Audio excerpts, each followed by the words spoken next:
നാശം കളവൻ. കാക്കേ കാക്കേ കൂടെ വീടെ, കൂട്ടിനകത്തൊരു കുഞ്ഞുണ്ടോ, കുഞ്ഞിന് തീറ്റിക്കോ. നമസ്കാരം മുതലാളി. നിന്നോട് ഞാൻ പല പ്രാവശ്യം പറഞ്ഞിട്ടില്ലേ ഇവിടെ വരരുതെന്ന്? ആ, എനിക്ക് അപ്പോഴേ അറിയാം മുതലാളി തെറ്റിദ്ധരിക്കുന്നു. സുമതി, ഞാൻ പറഞ്ഞ കാര്യം എന്തായി? ആ കൊച്ചൊരു സാധനം പഠിക്കൂലെന്ന്.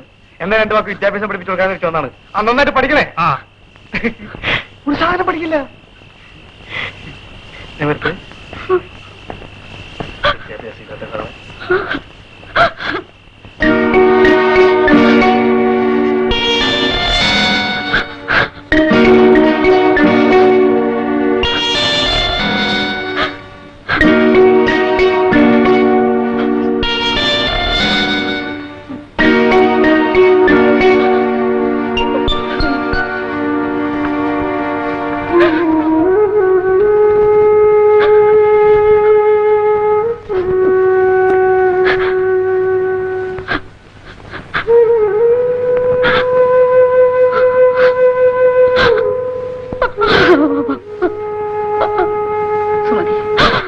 ചോദിക്കാനും പറയാനും ആളില്ലാത്തതുകൊണ്ടല്ലേ ഈ എംബോക്ക് ഇങ്ങനെയൊക്കെ ചെയ്യുന്നത്?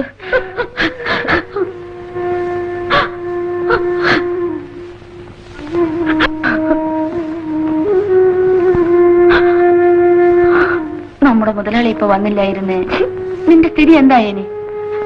അതെന്താ നീ ആലോചിക്കാത്തെ? അങ്ങേർക്ക് നിന്നെ ജീവനാ. ഇനി നിന്റെ